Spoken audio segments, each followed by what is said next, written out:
පිටසක්වල පැහැරගෙන එහෙම නැත්නම් alien abductions කියන්නේ UFO. එහෙම නැත්නම් දැනට කියන විදිහට UAP ෆීල්ඩ් එකේ හුඟක් ත්‍රාසජනක පැත්තක්. ඉතින් මේ වීඩියෝ එකකින් මම කතා කරන්න යන්නේ 6 දිනක් ඉස්සරහා S50 පිට පැහැරගත්ත ට්‍රාවිස් වෝල්ටන් කියන අවුරුදු 22ක තරුණයා කතාව. ඉතින් එහෙනම් අපි යමු වීඩියෝ එකට. That it has become the most famous case of UFO abduction ever reported. ඉතින් මේ සිදුවීම වෙන්නේ 1975 නොවැම්බර් 5 වෙනිදා ඇරිසෝනාවල අපාචේ සිඩ්ග්‍රේව්ස් නැෂනල් ෆොරස්ට් එකේ. ඉතින් මේ සිදුවීමට මුහුණ දෙන්න එන්නේ 7 දෙනෙක්ගේ කණ්ඩායමකට. මේ කණ්ඩායමේ නායකයා තමයි මයික් රොජර්ස්. ඉතින් මේ කණ්ඩායම රැකියාවක වශයෙන් කරන්නේ දර කපන එක. එහෙම නැත්නම් කැලෑ කපන එක කියලා හිතන්නකෝ. ඉතින් මේ සිදුවීමේ කතානායක එහෙම නැත්නම් මේ සිදුවීමේ භයානක පැත්තට මුහුණ දෙන්නේ මේ කණ්ඩායමේ ඉන්න ට්‍රාවිස් වෝල්ටන් කියන අවුරුදු 22ක. ඒ කියන්නේ 1975 වෙද්දී අවුරුදු 22ක් වෙච්ච තරුණයා. ඉතින් මූලික ස්ටෝරිය ගත්තොත් මෙහෙම තමයි ස්ටෝරි එක වෙන්නේ. ඉතින් මේ කණ්ඩායමේ 7 දෙනා වැඩ ඉවර වෙලා දවසක් ගෙදර යන ගමන් තමයි ඉන්නේ ට්‍රක් එක. ඉතින් මෙහෙම යන ගමන් ඉන්නේ මෙයාලා කැලේ හරහා යද්දි මෙයාලට දකින්න හම් වෙනවා කැලේ ගස් අතරින් එන අමුතු දීප්තිමත් එළියක්. ඉතින් මේකට මෙයාලා මුලින් ලොකුවට අවධානයක් දෙන්නේ නැහැ. හැබැයි මෙයාලා ළඟට යන මෙයාලට තේරෙනවා මෙතන මොකක් හරි අමුතු දෙයක් වෙනවා කියලා. ඉතින් මේකට කුතුහලයෙන් මෙයාලා ට්‍රක් එකේම යනවා මේ එළිය මොකද්ද කියලා බලන්න. ඉතින් මෙහෙම ගියාට පස්සේ මෙයාලගේ කට උත්තර වලට අනුව මෙයාලට දකින්න හම් වෙලා තියෙනවා පියාඹන පීරිස් කියන්නේ ඩිස් ක්ලාසික් UFO එකක්. ඉතින් මෙයාලා කියන විදිහට ට්‍රක් එකේ ඉඳලා අඩි 110කට වගේ දුරින් තමයි මේ ක්‍රාෆ්ට් එක තිබිලා තියෙන්නේ. ඉතින් ට්‍රාවිස් ට්‍රක් එකෙන් බැහැලා මේක මොකද්ද කියලා බලන්න තව ළඟට යන්න ගන්නවා. ඉතින් මෙහෙම යද්දි මෙයාට තේරෙනවා නිකන් හයි පිච් බස් එකක්. ඒ කියන්නේ වයිබ්‍රේෂන් එකක්. ඒ කියන්නේ හැබැයි හයි පිච් වයිබ්‍රේෂන් එකක්. ඉතින් මේක මේ ක්‍රූ එකේ 6 දෙනාටම දැනලා තියෙනවා. ඉතින් ට්‍රාවිස්ගේ ඉන්ටර්වියු වලට අනුව මෙයා ක්‍රාෆ්ට් එක ළඟට යද්දි ක්‍රාෆ්ට් එකේ අමුතු හැසිරීමක් දක්වලා තියෙනවා. ඉතින් මේකට බය වෙච්ච ට්‍රාවිස් එතන ඉස්සරහා තිබ්බ කොටේ එකනේ දර කොටයකට මුවා වෙන්න ඉස්සරහට ගිහිල්ලා තියෙනවා ඉස්සරහට පැනලා තියෙනවා. ඉතින් මෙහෙම පණිද්දි තමයි ට්‍රාවිස් කියන විදිහට එයයි මේ ඔබ්ජෙක්ට් එකයි අතර අඩුම දුර තිබිලා තියෙන්නේ. ඒ කියන්නේ මෙයා කියන විදිහට මෙයා මේ ඔබ්ජෙක්ට් එකට අඩි 8ක 10කට දුරකට වෙන්න ලං වෙලා තියෙනවා. ඉතින් මේ වගේ දුරකට ලං වුණාම තමයි ඒ කියන්නේ මෙයා මේ කවර් එක ගන්න මේ ලොග් එකට කවර් වෙන්න නම් මෙයාට මේ ක්‍රාෆ්ට් එක ළඟට යන්න වෙනවා. ක්‍රූ එකේ අනිත් 6 දෙනා ට්‍රක් එකේ ඉඳලා මේ සිදුවීම බලන් ඉන්නවා. එයාලා කියන විදිහට මේ ඔබ්ජෙක්ට් එක නැත්නම් මේ පියාඹන පීරිසියෙන් බීම් එකක් ඇවිල්ලා ට්‍රාවිස්ගේ පපුවට වදිනවා. ඉතින් ඒ වැදිච්ච පාරට ට්‍රාවිස් පියාඹලා ගිහිල්ලා වැටෙනවා අනිත් පැත්තට. ඉතින් මේකට බය වෙච්ච මේ ක්‍රූ එකේ 6 දෙනාම මෙතනින් ට්‍රක් එකෙන් පැනලා යනවා. ඒ වගේම මෙයා උඩින් ගිහිල්ලා වැටුණාට පස්සේ මෙයාට සිහි නැති වෙලා තියෙනවා. ඉතින් ඊට පස්සේ ටික දුරක් යද්දී මයික් රොජර්ස් ඇතුළු මේ කණ්ඩායමේ අනිත් 6 දෙනාට තේරෙනවා එයාලා ආපහු ගිහිල්ලා ට්‍රාවිස්ට මොකද උනේ කියලා බලන්න ඕනේ කියලා. ඉතින් මේකට පස්සේ මේ ක්‍රූ එකේ 6 දෙනා ට්‍රාවිස් හොයාගෙන ඒ සිදුවීම වෙච්ච තැනට ආයෙත් යනවා ට්‍රක් එකේ. හැබැයි මෙහෙම ගියත් ට්‍රාවිස්වත් පියාඹන පීරිසියවත් මෙතන දකින්න හම්බෙන්නේ නැහැ. ඉතින් මේ සිදුවීම හුඟක් කම්පැනිට පච්චෙච්ච මේ 6 දෙනා ගිහිල්ලා පොලිසියට රිපෝට් කරනවා මෙන්න මේ සිදුවීම. ඉතින් ඊට පස්සේ 50 දෙනෙක්ගේ අතුරු කණ්ඩායමක් හැදිලා මේ ඒරියා එකම සර්ච් කරනවා. ඒ වුණාට මේ ට්‍රාවිස්වත් මේ පියාඹන පීරිසියවත් කිසිම හෝඩුවාවක් මෙයාලට හම්බෙන්නේ නැහැ.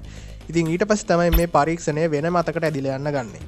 පොලිසියෙන් සැක කරන්න ගන්නවා මේ 6 දෙනා ට්‍රාවිස්ව මරලා ඒක වහගන්න තමයි මේ වගේ අමුතු බොරු කතාවක් කියන්නේ කියලා. ඉතින් මේකට පස්සේ මේ 6 දෙනාව පොලිග්‍රාෆ් ටෙස්ට් එකකට ලීගලි මෙයාලා ඉදිරිපත් කරනවා. ඒ කියන්නේ අර ලයි ඩිටෙක්ටර් ටෙස්ට් එකක් වගේ.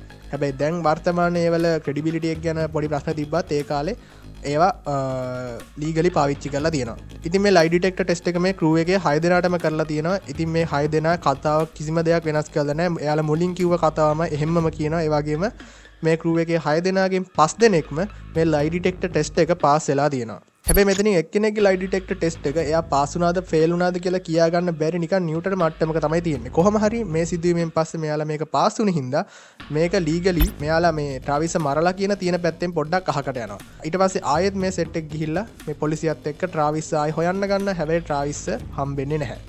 ඉතින් මේ සිදුවීම වෙලා දවස් 5කුයි පැය 6කටයි පස්සේ ට්‍රාවිස්ගේ ගෙදරට ඇමතුමක් එනවා. ඉතින් මේ ඇමතුම එන්නේ ට්‍රාවිස්ගෙන්.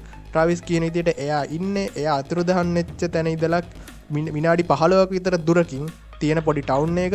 ඉතින් මේ ආරංචිය ආවට පස්සේ පොලිසිය ඔක්කොම කට්ටිය ගිහිල්ලා ට්‍රාවිස් ආපහු ගෙදර එක්කන් එනවා. ඉතින් මෙතනින් පස්සේ තමයි ඉතිහාසයේ මෙච්චර කාලයකට තිබෙ හුඟක් ප්‍රසිද්ධ ඒ වගේම වෙනස් වෙලා නැති 1975 ඉඳලා දැන් යනකම්ම තියෙන එකම ස්ටෝරි එක. එහෙම තියෙන හුඟක් ප්‍රසිද්ධ මේ UFO ස්ටෝරි එක එළියට එන්නේ. එහෙම නැත්නම් alien abduction ස්ටෝරි එක එළියට එන්නේ. ඉතින් ට්‍රාවිස්ගේ කතාව මම ඔයාලට දැන් කියන්නම්. ට්‍රවිස් කියන විදිහට එයාට අර බීම් එක වැදුණා කියලා කිව්වන අනිත් හය දෙනා හැබැයි මෙහෙම බීම් එකක් අදිනවා කියලා ට්‍රවිස් දැනන් ඉඳලා දැකලා නැහැ. එයාට දැනෙලා විතරයි තියෙන පපුවට මොකක් හරි වැදුණා කියලා. ඊට පස්සේ මෙයාට සිහි නැති වෙලා තියෙනවා. ඊට පස්සේ මෙහා ඇහැරෙනවා කියන්නේ අමුතු රූම් එකක් ඇතුලේ. ඒ කියන්නේ අලු පාට රූම් එකක් ඇතුලේ. ඉතින් මෙයාට සිහි එද්දි යාළුවනේ මෙයාට දැක ගන්න හම්බෙලා තියෙනවා ග්‍රේස්ලා. ඉතින් ටිපිකලි ග්‍රේස්ලා කියන්න පුළුවන්. හැබැයි 1975ට අනුව මේ ග්‍රේස්ලා කියන ඒලියන්ලා කියලා හඳුන්වන කට්ටිය ලොකුවට ප්‍රසිද්ධ නැහැ. ඉතින් 1975 තමයි මේ ට්‍රාවිස් මේ වගේ ඩිස්ක්‍රිප්ෂන් එකක් දෙන්නේ මේ ඒලියන්ලා ගැන. මෙයා කියන විදිහට මේ ක්‍රීචර්ස්ලා 3 දෙනෙක් ඉඳලා තියෙනවා මෙයා වටේ. මෙයා නිකන් ටේබල් එක බුදියකට තමයි ඉඳලා තියෙන සර්ජිකල් රූම් එක වගේ මෙයා කියන විදිහට. ඉතින් මේ ක්‍රීචර්ස්ලා 3 දෙනා මෙයා කියන විදිහට අලු පාටයි ඒ වගේම තැබිලි පාට ජම්ප් සූට් වගේ අදන් ඉඳලා තියෙනවා. හැබැයි ඒවා හුඟක් ටයිට් නෑ ලූස් කියලා තමයි කියන්නේ. ඒ වගේම එයාලට කිසිම කොණ්ඩයක් තිබිලා නෑ. S2කුයි නහයයි කටයි තිබිලා තියෙනවා. හැබැයි S2 හුඟක් ලොකුයි දුබුරු පාට S2ක් තමයි තිබිලා තියෙන්නේ. ඒ වගේම මෙයාලගේ මූණ කිසිම එක්ස්ප්‍රෙෂන් එකක් තිබිලා නැහැ. ඉතින් ට්‍රාවිස් කියන්නේ බොක්සර් කෙනෙක්. ඒක ඉතින් මේකේ හින්දා මෙයා මේ එයා නිදාගෙන හිටපු ටේබල් එකෙන් රෝල් වෙලා බිමට පැනලා මේ බිමට පැනලා මේ ක්‍රීචර්ස්ලාට මොකාට දෙන්නේ හදන්න බලලා තියෙනවා. ඉතින් මෙයා කියන විදිහට මෙයා හුඟක්ම බයලා තියෙන මේ ක්‍රීචර්ස්ලාගේ ෆේෂල් එක්ස්ප්‍රෙෂන් එකක් තිබිලා නැහැ. නිකන් ඩල් වගේ ඩමි වගේ තමයි ඉඳලා තියෙන්නේ. ඒක හින්දා මෙයාට හුඟක් බය හිතුණා කියන්නේ. ඉතින් කවුද බය වෙන්නේ නැත්තේ? කොහොම හරි මෙයා අම්බානකට බය වෙලා ඉද්දි මෙයා අතට අහු වෙන දෙයක් හොයලා තියෙනවා. එහෙම හොයද්දි මෙයාට හම්බෙලා තියෙන නිකන් PVC බටයක් වගේ. හැබැයි ඒක නිකන් වීදුරු වලින් හදපු PVC බටයක් කියලා හිතන්නකෝ. ඒ වගේ රොඩ් එකක් මෙයාට හම්බෙලා තියෙනවා. මෙයා ඒක අතින් අරගෙන අර ක්‍රීචර්ස්ලා 3 දෙනාට තර්ජනය කරලා තියෙනවා. බයෙන් මෙයාට තේරලා තියෙන යාගේ පපුවේ හුඟක් ලොකු රෙදීමක් තිබලා තියෙනවා. මෙයාට තේරලා තියෙන මෙයා නිකන් මැරෙන්න යනවා වගේ. කොහොම හරි මෙයාගේ කොහොම හරි මෙයා කියන විදිහට එයාගේ ඇඩ්‍රනලින් රස් එකත් එක්ක මෙයා මේ ක්‍රීචර්ස්ලට ඇටැක් කරන්න මේ ක්‍රීචර්ස්ලට ත්‍රෙට් කරලා තියෙනවා මේ රොඩ් එක පාවිච්චි කරලා. ඊට පස්සේ මේ ක්‍රීචර්ස්ලා 3 දෙනා මෙයාව මේ කාමරේ දාලා එළියට ගිහිල්ලා තියෙනවා. ඉතින් ට්‍රාවිස් කියන විදිහට මෙයාට ඕනලා තිබිලා තියෙන මෙතනින් කොහොම හරි එළියට පැන ගන්න. ඊට පස්සේ මෙයා මෙහෙම හෝල් එකක් දිගේ මේ අතන තිබ්බ ක්‍රීචර්ස් එළියට ගිය දොරෙන් එළියට ගිහිල්ලා මෙයා යනවා වෙනම රූම් එකකට. මෙයා කියන විදිහට මේක ඇවිල්ලා කන්ට්‍රෝල් රූම් එකක්. ඒකේ නිකන් 아무තු බටන් වගේ තිබිලා තියෙන. ඒ වගේම පොඩි සීටුත් තිබිලා තියෙනවා. ඉතින් ඊට පස්සේ මෙයා කියන විදිහට මේ රූම් එකේ එක පැත්තක තිබිලා තියෙනවා වෝල් එකේ ස්ටාර් මැප් එකක් වගේ. ඉතින් මෙයාට මේක හරියටම කියන්න බෑ මේක ඇත්තටම වින්ඩෝ එකක්ද වින්ඩෝ එකකින් මෙයාට අභ්‍යවකාශය පෙවුනද එහෙම නැත්නම් ඒක නිකන් ප්‍රොජෙක්ටයිල් එකක්ද කියලා මෙයාට හරියටම කියන්න බෑ කියනවා. කොහොම හරි ඊට පස්සේ මෙයා මෙතන තියෙන බටන් එක ඔබන්න අරන් තියෙන මෙයාට ඕන වෙලා තියෙන කොහොම හරි මේ තැනින් එළියට යන්න මෙයා හුඟක් බය වෙලා තමයි ඉඳලා තියෙන්නේ. කොහොම හරි මෙයා මේ බටන් එකක් ඔබද්දී අතන තිබි ස්ටාර් මැප් එක වෙනස් වෙලා තියෙනවා. වෙනම ස්ටාර් මැප් එකකට එයාට කියන්න බෑ යානේ හැරුණාද එහෙම නැත්නම් වෙනම ස්ටාර් මැප් එකක් මොකක් හරුණාද කියලා. එයාට හිතා ගන්න බෑ. ඉතින් මෙහෙම මේ අසරණලා ඉද්දි දැන් ඊට පස්සේ එන දේන් කතාව තවත් රසවත් වෙනවා. මොකක්ද දන්නවද දෙන්නේ? මෙයාට පේනවා එයා රූම් එකට එන්ටර් වුණ දොර ගාව හිටන් ඉන්නවා මිනිස්සෙක්. ඉතින් මෙයා කියන විදිහට මේ මිනිස්සයා නිල් පාට යුනිෆෝම් එකක් වගේ ඇඳන් ඉඳලා තියෙනවා සූට් එකක් වගේ. ඒ වගේම එයාගේ ඔළුවේ නිකන් ෆිස් බෝල් එකක් වගේ හෙල්මට් එකක් තිබිලා තියෙනවා. කිසිම අර මේ බට ගිහිල්ලා නැත් බට මොකුත් ගිහිල්ලා නැහැ. නිකන් තනිකර සුදු මේ විනිවිද පේන අර මාළු බෝල තියෙන මාළු බෝලයක් අනිත් පැත්ත හරවලා වගේ ඔළුවට දාගෙන හිටපු මිනිස්සෙක් ඉඳලා තියෙනවා. මෙයා හිතලා තියෙන්නේ මුලින්ම මිනිස්සයා ඇවිල්ලා තියෙන එයා බේර ගන්න කියලා. ඉතින් ඊට පස්සේ ට්‍රාවිස් මේ මිනිස්සයා ගාවට දුවලා තියෙනවා. ඉතින් ඊට පස්සේ මෙයා දැකලා තියෙනවා මේ මිනිස්සයා හුඟක් හැඩි දැඩි ඒ වගේම මෙයාගේ මූණ සුදුයි. ඒ කියන්නේ කිසිම නිකාර රැලි වැටීම මුකුත් තිබිලා නැහැ. හැබැයි අර අන්කැනි වැලි වගේ සීන් එකක් නෙමෙයි මෙයාගේ තිබිලා තියෙන එක. මිනිස්සෙක් තමයි කොහොමද ටිපිකලි මිනිස්සෙක්. හුඟක් හැඩි දැඩි. ඒ වගේම මෙයා බ්ලොන්ඩ් හෙයාර් එකක් තමයි තිබිලා තියෙන්නේ. ඒ වගේම මූණේ පොඩි හිනාවක් තිබිලා තියෙනවා. ඊට පස්සේ ට්‍රාවිස්ගේ අතින් අල්ලගෙන මේ මිනිස්සයා ට්‍රාවිස්ව ක්‍රාෆ්ට් එකෙන් ඒ කියන්නේ රිසිප් එකෙන් එළියට එක්කන් ගිහිල්ලා තියෙනවා. ඉතින් ඊට පස්සේ ට්‍රාවිස් කියන විදිහට එයාලා ඇවිල්ලා තියෙන සිලින්ඩර් එකකින් හතරෙන් එකක් වගේ තිබ්බ රූම් එක. කියන්නේ නිකන් මෙහෙම ගිහිල්ලා ඔහොම තියෙන රූම් එකකට වගේ තමයි ඇවිල්ලා තියෙන්නේ. මෙයා කියන විදිහට මෙතන තවත් පිටසක්වල යානා හරි මොනවා හරි සිප් වගේක් තිබිලා තියෙනවා. ක්‍රාෆ්ට් වගේක් තිබිලා තියෙන අපිට පිටසක්වලම කියන්න බැහැ. ඉතින් මොකද දන්නේ නැහැනේ. කොහොම හරි මෙහෙම වෙනම ක්‍රාෆ්ට් එකනේ හැංගර් එකකට වගේ තමයි මෙයා ඇවිල්ලා තියෙන්නේ. කොහොම හරි මෙයා හිතලා තියෙන අර මිනිස්සයාගේ ඔළුවේ තියෙන සුදු මේ බෝල් එකේ හින්දා හෙල්මට් එකේ හින්දා මෙයාට ට්‍රාවිස් කියන දේ ඇහෙන්නේ නැහැ කියලා. ට්‍රාවිස් හොඳටම කෑ ගහලා තියෙන මං කොහෙද ඉන්නේ මේ සත්තු කවුද අර සත්තු කවුද මොකද්ද මෙතන වෙන්නේ. හැබැයි කිසිම රියැක්ෂන් එකක් මේ මිනිස්සයාගෙන් ඇවිල්ලා නැහැ. ඉතින් ඊට පස්සේ මිනිස්සයා මේ එක්කන් ගිහිල්ලා තියෙන තවත් මිනිස්සු දෙන්නෙක් ගාවට.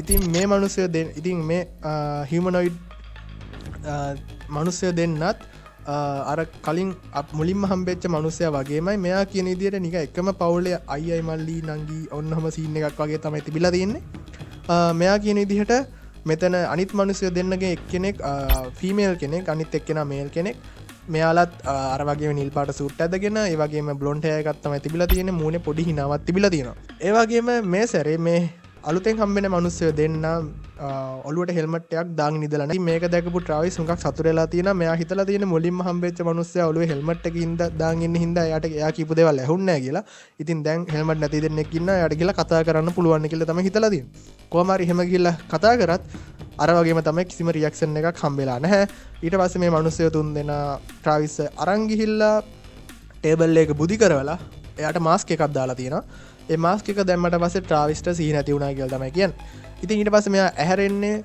පාරක්කයිනේ පාරක්කයිනේ හැබැයි වටේම කරුවලයි ඉතින් මෙයයින්න තැන විතරක් එලිය වෙලා තිබිලා තියෙන ඉතින් මේක හින්ද මෙයා එලිය එන්න කොහෙන්ද කියලා බලන්න උඩ බලලා තියෙන උඩ බලද්දිම එලිය ඕෆ් වෙලා තියෙනවා ඉතින් මෙයාට දකින්න හම්බෙලා තියෙන යට උඩින් තියෙන ක්‍රාෆ්ට් එකක් ඉතින් මෙයා කියන විදිහට එයා මුලින්ම අර මේ ක්‍රූ එකේ හයිදනත් එක්ක දකිද්දී එයාට බීම් එක ගහපු ක්‍රාෆ්ට් එක නෙමෙයි ඒ තිබිලා තියෙන වෙනම ක්‍රාෆ්ට් එකක් තමයි තිබිලා තියෙන්නේ කොහොම හරි ට්‍රාවිස් නැගිට්ටට පස්සේ මේ ක්‍රාෆ්ට් එක ට්‍රාවිස් ගාවින් අහසට පියාවල ගිහිල්ලා තියෙනවා ඉතින් ට්‍රාවිස් මෙහෙම හම්බෙන්න යව පැහැරගත් ස්ථානීදලා ඒ අතුරුදහන් වෙච්ච ස්ථාන කියමු අපිනේ හරියටම ගන්න ඒ අතුරුදහන් වෙච්ච ස්ථානීදලා විනාඩි 15කට විතර දුරින් තියෙන පොඩි ටවුන් එකකින් තමයි ට්‍රාවිස් මෙහෙම හම්බෙන්නේ ට්‍රාවිස් මෙහෙම හැරෙන්නේ එයාගේ ඇදුම් ඔක්කොම තිබ්බ විදිහටම තියෙනවා එයාගේ පපුවේ තිබ්බ වේදනාව මුකුත් එයාට දැනෙන්නේ නැහැ ඔක්කොම හොඳ වෙලා වගේ තමයි තියෙන්නේ ඊට පස්සේ තමයි මෙයා ගිහිල්ලා එතන තිබ්බ ෆෝන් බූත් එකකින් ගෙදරට කෝල් එකක් ගන්න ඊට පස්සේ ට්‍රාවිස් කට්ටිය ඇවිල්ලා එක්කන් ආපහු එයාගේ ගෙදරට ගිහිල්ලා පොලිසිය ඔක්කොම ගිහිල්ලා එයාගෙන් අහන මොකද උනේ කියලා ඊට පස්සේ තමයි මෙයා මෙන්න මේ ස්ටෝරි එක මේ අමුතුම ඒලියන් ඇබ්ඩක්ෂන් ස්ටෝරි එක කියන්නේ. ඉතින් ඔයාලා බලලා ඇති Fire in the Sky කියලා මූවි එකක් බලපු කට්ටිය ඉන්නවනම් කමෙන්ට් එකක් දාගෙන යන්න මමත් බලලා තියෙන ඒක බලලා මට පොඩි කාලේ නූල් බදින්නත් උනා. ඒක හුඟක් බහිතන ෆිල්ම් එකක්. කොහොම හරි මේ ෆිල්ම් එකේ අන්තිමට තියෙන based on a true story කියලා කොහොම හරි මේ ෆිල්ම් එකේ ස්ටෝරි එකට පාදක වෙන්නේ මේ ට්‍රාවිස් වෝල්ටන්ගේ ස්ටෝරි එක. රිලිස් වෙන්නේ 1993 කියන්නේ අවුරුදු 20කට විතර පස්සේ තමයි රිලිස් වෙන්නේ. මේ ෆිල්ම් එකේ තිබ්බ හුඟක් දේවල් කියන ස්ටෝරි එක වුණාට ඒකෙන් පෙන්නලා තිබ්බ හුඟක් දේවල් ඇත්ත සිද්ධිය වුණා වගේ නෙමෙයි පෙන්නලා තියෙන කියලා තමයි ට්‍රාවිස් කියන්නේ. මොකද ඒක ට්‍රාවිස් කියන ඇත්ත සිද්ධිය ෆිල්ම් එකට ගැහුවොත් ඒකට නිකන් අර එන්ටර්ටේන්මන්ට් එක නැති ගතියක් වගේ තියෙනවා. ඒ කියන්නේ ස්ටෝරියට එන්ටර්ටේන්මන්ට් එකක් තියෙනවා. හැබැයි අර ෆිල්ම් එකේ එයාලා පෙන්නලා තියෙන භයානක ගතිය ට්‍රාවිස් කියන්නේ හැම භයානක ගතියක් තිබ්බා කියලා. එයාගෙන් පරීක්ෂණ කරන්න අරන් ගියා කියලා හැම මුකුත් එයා කියන්නේ. මොකද ට්‍රාවිස් හැමතිස්සෙම කියන්නේ යාට 1975 මේ වෙච්ච සිද්ධිය ගැන කල්පනා කරන්න අවුරුදු 50ක විතර කාලයක් තිබ්බා කියලා මේ ගිය මාසෙත් එයා ඉන්ටර්විව් එකක් දීලා තියෙනවා. ඊට පස්සේ අවුරුදු 3කට කලින් ජෝ රෝගන් පොඩ්කාස්ට් එකට ඇවිල්ලා කතා කරලා තියෙනවා. ඉතින් මේ අවුරුදු ගානකට පස්සේ එයා තාම ජීවත් වෙනවා ට්‍රාවිස් වෝල්ටන් කෙනෙක් කෙනා. එයා කියන්නේ එයාට ඒ සිද්ධිය ගැන හිතන්න මෙඩිටේට් කරන්න හුඟක් කාලයක් තිබ්බ ඒකින්ද එයාගේ තියරි එයාගේ වෙනම තියරි එකක් තියෙන එයාට උනේ මොකද්ද කියන එක ගැන ඒක මම වීඩියෝ එක ඉස්සරහට කියන්නම්. ඉතින් අපි දැන් මේ ස්ටෝරි එකේ තියෙන හිඩස් ටිකක් ගැන කතා කරමු. අපි මුලින්ම හිතමු මේක ඇසියුම් කරමු ට්‍රාවිස් මේ සිද්ධිය ගොතලා කිව්වේ කියලා. ඉතින් ගොතලා කිව්වා කියන එකට පොඩි සාක්ෂි ටිකකුත් තියෙනවා. ඒ කියන්නේ මේක ගැන හොයන කට්ටිය ඉන්නවනේ මේක හොක්ස් එකක් කියලා හොයන්න දගලන කට්ටිය ඉන්නවනේ. ඒ කට්ටියට පෙනිච්ච ඩීටේල්ස් දෙකක් තියෙනවා. හරිද? ඉතින් මේ පළවෙනි ඩීටේල් එක තමයි ඔයාලට මතක ඇති මේ ක්‍රීචර්ස්ලා ඉද්දි මෙයා නැගිටිනවා ටේබල් එකක් උඩ. ඉතින් මෙයාගෙන් අහන ඉන්ටර්විව් එකකදී ඔයාගේ කකුල් ටේබල් එකෙන් එළියට එල්ලුණාද කියලා. ඒ කියන්නේ නිකන් ඔයාලා ඇඳක ඉද්දී දගේ ඔයා ඇදෙන් ටිකක් පස්සට આવත් ඔයා කකුල් දෙක බිමට වැටෙනවනේ. අන්න ඒ වගේ ඔයාගේ කකුල් දෙක ටේබල් එකෙන් එළියද තිබ්බේ කියලා අහලා තියෙනවා. එතකොට මෙයා කියලා තියෙනවා නැහැ කියලා. ඒ වගේම මෙයා කියලා තියෙනවා මේ එයා හැරිච්ච රූම් එක හුඟක් පොඩි රූම් එකක් කියලා. කියන්නේ මේ ක්‍රාෆ්ට් එක ඇතුලේ යාගේ රූම් ඔක්කොම පොඩි. ඒ කියන්නේ මිනිහෙට බයාලි නැගිටලා ඉන්න පුළුවන් මිනිමම් හයිට් එකට තමයි හදලා තියෙන්නේ. කියන්නේ ක්‍රීචර්ස්ලා අවුට්. ඉතින් මෙයා කියන විදිහට ක්‍රීචර්ස්ලා අඩි 5ක් විතර නිවුස් අන්න ඒ වගේ ඒ උසර හරියන ඉඩක් තමයි තිබිලා තියෙන්නේ. පොඩ්ඩක් නැමිලා තමයි ක්‍රාෆ්ට් එක ඇතුලේ ඇවිදින්න ඕනේ. ඉතින් ඒ වගේ ඩිසයින් කරපු ක්‍රාෆ්ට් එකකට හියුමන් සයිස් ටේබල් එකක් මොකටද? ඔන්න ඕක අහලා තියෙනවා මෙයාගේ ඉන්ටර්විව් එකදී. එතකොට මෙයා මුකුත් කියන්නේ ජෝ රෝගන් පොස්ට් කරන සෝරි ජෝ රෝගන් නෙමෙයි. අනිත් පොඩ්කාස්ට් එකේ තමයි මෙයාගේ මේ ප්‍රශ්නේ අහන්නේ. එතෙන්ද මෙයා පොඩ්ඩක් හිර වෙනවා වගේ කියලා මට ගතියක් තේරුණා. මම මේ පොඩ්කාස්ට් දෙකේම ඉන්ටර්විව් දෙකේම ලින්ක්ස් මම පහලින් දාලා තියෙනවා. කැමති කට්ටියට ගිහලා බලන්න පුළුවන්. හැබැයි මෙයා කියන්නේ එදායි ධම්ම කියන්නේ ඒක හියුමන් සයිස් ටේබල් එකක් කියලා තමයි කියන්නේ. ඉතින් අපි දන්නේ නැහැ ඒ ටේබල් එක එයාලට වැඩ පහසු වෙන්න දිගට හැදුවද කියලා අපි දන්නේ නැහැ. කොහොම හරි human size table එකක් තමයි තිබිලා තියෙන්නේ. අනිත් එක තමයි ට්‍රැවිස් කියලා තියෙනවා මේ craft එක ඇතුලේ එයාට හුස්ම ගන්න ලොකු අපහසුතාවයක් තිබ්බේ නැහැ කියලා. ඒ කියන්නේ අපහසුතාවයක් තිබ්බා නිකන් හුස්ම බරෙන් තමයි අරන් තියන්නේ. ඒක නිකන් අමුතු ඒ කියන්නේ හුස්ම ගන්න අමාරු වෙලා මැරෙන්න වගේ ගිහිල්ලා නැහැ. හැබැයි හුස්ම ගන්න පොඩ්ඩක් අමාරු ගතියක් තිබිලා තියෙනවා. ඉතින් ඔයාලට මතකද අර මනුස්ස සෙට් එකකින් එයාට හම්බෙච්ච ඉතින් ඒ මනුස්ස සෙට් එකෙන් ක්‍රාෆ්ට් එක ඇතුළට එන මනුස්සයා ෆිස් බෝල් එකක් වගේ හෙල්මට් එකක් දාන් තමයි ඉන්නේ. ඉතින් කොහොම හරි අපි ඇසියුම් කරොත් ඒ හියුමනොයිඩ් ක්‍රීචර්ස්ලා තුන් දෙනා අපි මනුස්සය නොකියමුකෝ දැනට හියුමනොයිඩ් ක්‍රීචර්ස්ලා තුන් දෙනා එයාලට ඕනේ කරන්නේ ඔක්සිජන් නම් ඉතින් ට්‍රාවිස්ට ඕනේ කරන්නේ ඔක්සිජන්. ඉතින් ට්‍රාවිස් ක්‍රාෆ්ට් එක ඇතුලේ සර්වයිව් වුණා. ක්‍රාෆ්ට් එකෙන් එළියෙත් සර්වයිව් වුණා. එතකොට කොහොමද? එතකොට ඇයි අර ඇතුළට ආපු ක්‍රීචර් ඇතුළට ආපු හියුමනොයිඩ් ක්‍රීචර් හෙල්මට් එකක් දාන් ඉන්නේ? මුලින්ම ස්ටෝරිය ඔය මෙයා ගොතපු එකක් නම් මේ කියන්නේ එයා මුලින්ම ඔය සිද්ධිය ගැන වැඩි හිතන්න නැතුව ඇති. පස්සේ මෙයා ස්ටෝරිය වෙනස් කරන්නේ නැහැ. හැබැයි ඒකට එක්ස්ප්ලනේෂන් එකක් මෙයා දෙනවා. මෙයා කියන්නේ ඒක නිකන් අර ලොන්ග් ටර්ම් ඉෆෙක්ට් එකක් වගේ ඇති කියලා. මොකද මේ ක්‍රාෆ්ට් එක හදලා තියෙන අර ක්‍රීචර්ස්ලාට ඒ ක්‍රීචර්ස්ලාට ඕන ඇට්මොස්ෆියර් එක තමයි මේ ක්‍රාෆ්ට් එක ඇතුලේ තියෙන්නේ. හැබැයි ඒකේ හියුමන් කෙනෙක්ට සර්වයිව් වෙන්නත් පුළුවන්. හැබැයි හුඟ කාලයක් ඒක ඇතුලේ හිටියොත් වෙනම අර නිකන් අර රේඩියේෂන් වලට මේ නිරාවරණය වෙද්දී යන කැන්සර් ඒවා වගේ හුඟක් කාලයක් මේ ඇට්මොස්ෆියර් එකේ මිනිහෙක් හිටියොත් එයාට අතුරු ආබා දෙන්න පුළුවන්. හැබැයි ට්‍රාවිස් මෙතන හිටියේ හෙන පොඩි කාලයයි. හැබැයි අර ක්‍රීචර්ස්ලා මේ සිද්ධිය දන්න ඒකින් හින්දා මෙයාලා ප්‍රොටෙක්ටිව් සූට් ඇඳගෙන එන්නත් පුළුවන්. එහෙම නැත්තම් දැනට අවිලා තියෙන අනිත් තියරි එක තමයි ඔයාලා දන්නවා නිකන් ක්වොරන්ටයින් සෝන් එකක් වගේ මේ ක්‍රාෆ්ට් එක ඇතුළේ ක්වොරන්ටයින් සෝන් එකක් වගේ වෙන්න පුළුවන් කියන එක. ඒ කියන්නේ ක්‍රීචර්ස්ලා අර හිටපු ක්‍රීචර්ස්ලාත් එක්ක ඉන්ටරැක්ට් වෙන්නේ නැතුව නිකන් මේ ඉන්ටරැක්ට් වෙන්නේ නැතුව ප්‍රොටෙක්ටිව් සෝට් එකක් දාගෙන මේ මිනිස්සයා ආවා කියලා අපිට හිතන්න පුළුවන්. ඉතින් ඔය කොන්ෆ්ලික්ට් දෙක තමයි තියෙන අර ටේබල් එකයි අර ඇට්මොස්ෆියර් සීන් එක තමයි පොඩි කොන්ෆ්ලික්ට් දෙකකට තියෙන. හැබැයි ඒක පොඩ්ඩක් විසඳලා තියෙනවා මේ වෙද්දි. හැබැයි ටේබල් සීන් එක පොඩ්ඩක් කේස් ඔයාලා ගිහිල්ලා බලන්නේ ඉන්ටර්විව් එකේ. එතකොට එයා පොඩ්ඩක් එතන හිර වෙනවා. හැබැයි මෙයා කතා වෙනස් කරන්නේ මෙයා කියන්නේ නෑ ටේබල් එක පොඩි කියලා. එයා කියන්නේ ටේබල් එක හියුමන් සයිස් කියලාම තමයි. මේ ස්ටෝරි එකේ තව ලොකු හිලක් තියෙනවා. හිල් දෙක තුනක්ම තියෙනවා. දැන් ඔයාලා මෙච්චර වෙලා හිතන් ඉන්න ඇත්තේ මේ ස්ටෝරි එක ඇත්ත කියලානේ. ඉතින් අපි දැන් බලමු මේක බොරු වෙන්න තියෙන හේතු ටිකකුත් තියෙනවා. අපි බලමු ඒ මොනවද ඒ හේතු කියලා. ඉතින් 1975 මේ සිද්ධිය වෙද්දි මේ ක්‍රූ එකේ 7 දෙනෙක් ඉන්නවනේ. ඒ 7 දෙනාට පොඩි ඩෙඩ්ලයින් එකක් තිබිලා තියෙනවා නොවැම්බර් 10 වෙනිදා. හරිද? හැබැයි නොවැම්බර් 10 වෙනිදා මේ කොන්ට්‍රැක්ට් එක තිබිලා තියෙන ෆයිනෑන්ෂල් කොන්ට්‍රැක්ට් එක. මේ කොන්ට්‍රැක්ට් එක මෙයාලට නොවැම්බර් 10 වෙනිදා වෙනකොට ඉවර කරන්න බැරි වෙලා තියෙනවා. ඉතින් මේක හින්දා මෙයාලා මේ වගේ හොක්ස් එකක් ප්ලෑන් කරාද කියලා. මොකද ට්‍රාවිස්යි කෝල් කරන්නේ නොවැම්බර් 12 හරි 11 හරි මම හරියට දිනේ මෙතනින් දාන්න මට මතක නැහැ හරියට. කොහම හරි ඩෙඩ්ලයින් එකට පස්සේ තමයි ට්‍රාවිස්ව හම්බෙන්නේ. ඉතින් මෙන්න මේකත් මේ ෆයිනෑන්ෂල් කොන්ට්‍රැක්ට් එකෙන් ගැලවෙන්න මෙයාලා මේ වගේ දෙයක් කරා කියලා අපිට හිතන්නත් පුළුවන්. ඒ වගේම අනිත් හිල්ල තමයි ට්‍රාවිස් ඉතින් අර මං කියන ක්‍රූ එකේ 6 දෙනාටත් මේ පොලිග්‍රාෆ් ටෙස්ට් එක මෙයාලා කරනවා කියලා. එතනින් 5 දෙනෙක් පාස් වෙනවා. 6 අනිත් එක්කෙනෙක් නියුට්‍රල් වෙනවා. ඉතින් මේ ටෙස්ට් එකම ට්‍රාවිස් ස්ටාර්ට් කරලා තියෙනවා නිවස් පේපර් එකකින්. හැබැයි මේ ටෙස්ට් එකේදී ට්‍රාවිස් අර පොලිග්‍රාෆ් ටෙස්ට් මගහරින්න පුළුවන් ටෙක්නික් පාවිච්චි කරා කියලා මාට් වෙලා තියෙනවා.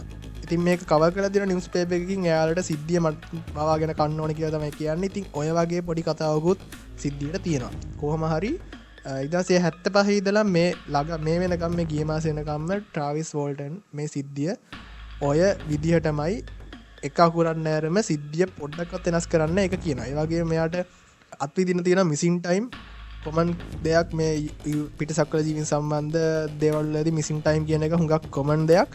හැබැයි 1975 දී එච්චර කොමන් නැහැ. ඉතින් ඒකින් එයාට මිසින් ටයිම් අත්විදින්න වෙලා තියෙනවා. ඉතින් අපිට කියන්න බෑ 100%ම සහතික කරලා මෙයාට මේ අත්විදින්න වෙච්ච සිද්ධිය හොක්ස් එකක්. මෙයා මේක මවලා කියනවා කියලා. මොකද හුඟක් ලොකු සෝදිසි මිහිමක් ගිහිල්ලා තියෙනවා ට්‍රාවිස්ව හොයන්න. හැබැයි ට්‍රාවිස්ව හම්බෙලා නැහැ. එයාගේ අයි විට්නස්ලා 6 දෙනාම 5 දෙනාගෙන් 5 දෙනා පොලිග්‍රාෆ් ටෙස්ට් එක පාස් වෙලා තියෙනවා. මේ වගේ හුඟක් දේවල් තියෙන. ඒ වගේම 6 දෙනාත් එක්ක 7 දෙනාගේ ක්‍රූ එක මේ මුලින්ම ක්‍රාෆ්ට් එක ගාවට ගිහිල්ලා වෙච්ච සිද්ධිය තියෙන ට්‍රාවිස්ට බීම් එක දුන සිද්ධිය. ඔය සිද්ධියේදී මේ ක්‍රාෆ්ට් එක මේ හරියේදී දැකපු විට්නස්ලාත් ඉන්නවා. අයි විට්නස්ලා දැකලා තියෙනවා ඒ දවසේ මේ වගේ ක්‍රාෆ්ට් එකක් ඩිය ඒ කියන්නේ මේ කැලේ ඩිය හන්ටින් වගේ ගිය කට්ටිය හන්ටර්ස්ලා දැකලා තියෙනවා. අයි විට්නස්ලා මේ වගේ ක්‍රාෆ්ට් එකක් මේ වගේ මේ ඒරියා එකේ තිබ්බා කියලා. ඉතින් ට්‍රාවිස්ගේ තියරි ටිකට අපි දැන් එමු. හරිද? ට්‍රාවිස් කියන විදිහට එයාගේ අතේ තමයි වැරද්ද තියෙන්නේ. හරිද? ඒ කියන්නේ මෙයා කියන විදිහට පිටසක් කළ ඇවිල්ලා යාට බීම් එකක් ගහලා පහරගෙන ගිහිල්ලා යාගෙන් නිකන් සර්ජිකල් වැඩ අරගෙන යාගේ අවයව පරීක්ෂා කරලා එහෙම දෙයක් නෙමෙයි වෙලා තියෙන්නේ. එයාට අනුව මෙයා කියන විදිහට එයා ක්‍රාෆ්ට් එක ළඟට ගියක තමයි වැරද්ද. මෙයා කියන විදිහට එයා අර මං කියන්නේ අඩි 8-10ක් වෙන ලඟ වුණා කියලා. මෙයා කියන විදිහට එයා හිතලා තියෙන එයාට හිතන විදිහට එයා හුඟක් ළඟට ගිහින් හින්දා තමයි ක්‍රාෆ්ට් එකෙන් එයාගේ බොඩි එක හරහා එනර්ජි ඩිස්චාර්ජ් එකක් පොළොවට වුණා කියලා තමයි මෙයා හිතන්නේ. ඒ කියන්නේ අපිට අකුණු ගහන්න යන්නේ එයාගේ සීන් එක. මොකද හයි පිච් බස් එකක් ඇවිල්ලා තියෙනවා මේ යානෙන්. ඒ වගේම ලොකු ভাইබ්‍රේෂන් එකක් ඇවිල්ලා තියෙනවා. ලොකු එනර්ජි එකක් සරලව මේ යානේ තිබිලා තියෙනවා. ඉතින් මේක හින්දා ඒ එනර්ජි එක මෙයා ක්‍රාෆ්ට් එකට ලං වෙච්ච හින්දා එයාගේ බොඩි එක හරහා පොළොවට ගියා කියලා තමයි ට්‍රාවිස්ගේ තියරි එකේ කියන්නේ. ඉතින් ඒක වෙන්න පුළුවන් දෙයක්. ඉතින් ඊට පස්සේ ට්‍රාවිස් කියන විදිහට මේ ක්‍රීචර්ස්ලට එයා පැහැර ගන්න උවමනාවක් තිබිලා නැහැ. ඒක හින්දා මෙයාලා ඒ ක්‍රීචර්ස්ලා තින් වෙච්ච වැරද්ද කියන්නේ ට්‍රාවිස්ට පපුවට වැදිච්ච බීම් එක අනුව එයා දාලා යන්න බැරි කියලා හරි මොකක් හරි උන්ට අනුකම්පා හිතේ හරි මොකක් හරි වෙලා ට්‍රාවිස් අරන් ගිහිල්ලා එයාව හොඳ කරලා ආපහු ගෙනත් බැස්සුවා කියලා තමයි ට්‍රාවිස්ගේ තියරි එක තියෙන්නේ. ඉතින් ට්‍රාවිස්ගෙන් අහලා තියෙන එතකොට අර හියුමනොයිඩ් ක්‍රීචර්ස්ලා මොක්කුද කියලා. හරිද? මෙතින් තමයි අනිත් තියරි එක එළියට එන්නේ. හරිද? අනිත් තියරි එක තමයි මේ ක්‍රීචර්ස්ලට ට්‍රාවිස් හිතන විදිහට මේ ක්‍රීචර්ස්ලට හිතලා තියෙනවා ට්‍රාවිස් විශ්වාස කරොත් විශ්වාස කරන්නේ එයාලා වගේ පිටසක් කළ ක්‍රීචර්ස්ලා පෙනුමක් තියෙන කට්ටිය නෙමෙයි. එයා විශ්වාස කරොත් විශ්වාස කරන්නේ හියුමනොයිඩ් ෆිගර් එකක් තියෙන කට්ටිය කියලා. ඒ කියන්නේ දැන් ඔයාට වුණත් ඔයා හිතන්න ඔයාව පැහැරගත්ත පිටසක් කොලයා කියලා ඊට පස්සේ ඔයා ගහි ගහි කාමරයක ඉන්නකොට මිනිහෙක් ඇවිල්ලා දොරක් ගාව හිටියොත් ඔයා විශ්වාස කරන්නේ පිටසක් කොලයන්ගද මිනිහවද? මිනිහවන විශ්වාස කරන්නේ. ආන් ඒක හින්දා මෙතන තීරි දෙකක් තියෙනවා. පළවෙනි තීරය තමයි මේ ඇවිල්ලා තියන්නේ අර පිටසක්වලේ තුන් දෙනාම තමයි නිකන් මනුස්සයන්ගේ රූපය ප්‍රොජෙක්ටයිල් කරගෙන අපි දන්නේ නැහැ යාක තාක්ෂණය මොන වගේද කියලා. අන් ඒ වගේ ඒකයි යාලගේ මූණ එක්ස්ප්‍රෙෂන් එකක් තිබිලා නැත්තේ. ඒ වගේම අර ෆැමිලි ලයික් රිසෙම්බලන්ස් එකක් ආවා කියන එක නිකන් සිබ්ලින්ග්ස්ලා වගේ ආවා කියන්නේ. ඒ කියන්නේ එකම පවුලේ වගේ තේරුණා කිව්වෙත් මේ හින්දා වෙන්න පුළුවන්. තුන් දෙනෙක් හිටියෙත් මේ හින්දා වෙන්න පුළුවන්. ඔන්න ඕක තමයි පළවෙනි තීරය. මේ ඒ ඇවිල්ලා තියෙන පිටසක්වලේ තුන් දෙනා මෙයා ට්‍රාවිස් කලබල වෙන එකෙන් වළක්වන්න. මොකද පිටසක්වලෙන් තීර පිටසක්වලෙන් කියලා කියන්න හොඳ නැහැ. අපි කියමු ක්‍රීචර්ස්ලා කියලා. ඒ ක්‍රීචර්ස්ලාට තේරලා තියෙනවා ට්‍රාවිස් විශ්වාස කරොත් විශ්වාස කරන්නේ කලබලයක් නැතුව එයා වගේම කට්ටිය කියලා. දෙවෙනි තීරය එක තමයි ඒ ඇවිල්ලා ඒ පිටසක්වලේ තුන් දෙනා නෙමෙයි. ඒ ඇවිල්ලා වෙනම සෙට් එකක්. මොකද අර ඇටමොස්ෆියර් ෆිස් බෝල් එකේ කතාව තමයි මෙතෙන්දි කරලියට එන්නේ. මොකද දැන් අර ක්‍රීචර්ස්ලා තුන් දෙනාම නම් ඒ ක්‍රීචර්ස්ලාට එක්කෙනෙක් හෙල්මට් එකක් දාන් ඉන්න අනිත් දෙන්න හෙල්මට් නැතුව ඉන්නයි එච්චර දුර හිතන්න ඕනේ නෑනේ. නිකන් හිතන්න ඔයාලට උනත් තේරෙනවනේ. ඉතින් මේ ඒ ෆිස් බෝල් එක දාන් හිටියේ හින්දා අපිට හිතන්න පුළුවන් මේ ඇවිල්ලා වෙනම සෙට් එකක්. එයාලා පෘථිවියෙන් එන්නත් පුළුවන්. ඒ හියුමන් මනුස්ස පෘථිවියේ වෙන්නත් පුළුවන්. එහෙම නැත්තම් පෘථිවිය නැතුව වෙන කොහේ හරි අනාගතෙන් ඇවිල්ලා හරි කොහොම හරි මොකු හරි ඒ ඇවිල්ලා වෙනම හියුමනොයිඩ් ක්‍රීචර්ස්ලා තුන් දෙනෙක් කියලා තීරියකුත් තියෙනවා. හරිද? ඉතින් ඔය තමයි තීරිස් දෙකේ පිට මේ එයාව හියුමනොයිඩ් ෆිගර්ස් තුන කවුද කියන එක ගැන. ඉතින් ඔය ටික තමයි මට කියන්න තියෙන්නේ. ඉතින් ඔයාලා හිතන්නේ මොකද්ද? මේ සිදුවීම ඇත්තක්ද බොරුවක්ද? මෙයාලා මේක ගැන බොරුවක්ද කියන්නේ? ට්‍රාවිස් වෝල්ටන් කියන එක්කෙනා දැන් අවුරුදු 70ක් 80ක් වෙනවා. එයා තාමත් කියන්නේ එකම ස්ටෝරි එකම. එයා විශ්වාස කරන හුඟක් කට්ටිය ඉන්නවා. එයාව පර්සනලි ගිහිල්ලා හම්බෙලා කතා කරපු කට්ටිය හුඟක් කියනවා මේ මිනිස්සයා කියන්නේ ඇත්ත කියලා. ඒ වගේම මට හොඳ දෙයක් කියන්න අමතකුණා. අර හැංගර් එකට ආව කියන මෙයා ක්‍රාෆ්ට් එකෙන් බහලා යද්දි මෙයා දැකලා තියෙනවා ටික් ටක් ෂේප් එකේ UFO එකක්. හැබැයි මේ ටික් ටක් එකක් වගේ එකක් දැක කියලා මෙයා කියන්නේ 1900 බර ගණන් වල. හරිද? එනවා ටික් ටක් සීන් එක කරලියට එන්නේ මේ ළඟදී. ඒ කියන්නේ ඉතින් ඒ වගේ දේවලුත් තියෙනවා. හැබැයි මෙයා හරියටම කියන්නේ ටික් ටක් එකක් වගේ එයා ක්‍රාෆ්ට් එකක් තමයි දැක්ක කියලා. මොකද එයාට ඒක ඉස්සරහින් විතර දකින්න හම්බෙලා තියෙන ඉස්සරහින් පේන විදිහට. ඉතින් ඒක ටික් ටක් එකක් කියලා තමයි මෙයා කියන්නේ. ඉතින් කොහොම හරි ඔය වගේ සිද්ධියක් තමයි ට්‍රාවිස් වෝල්ටන්ට අත්විඳින්න වෙලා තියෙන 1975 දී. ඉතින් ඔයාගේ අදහස මොකක්ද? කමෙන්ට් කරන් යන්න. මම මේ වගේ තව මොන වගේ ස්ටෝරිද ඔයාලට දැනගන්න ඕන කියලා යටින් කමෙන්ට් කරන් යන්න. එහෙනම් ඊළඟ වීඩියෝ එකෙන් හම්බෙමු. ජය වේවා.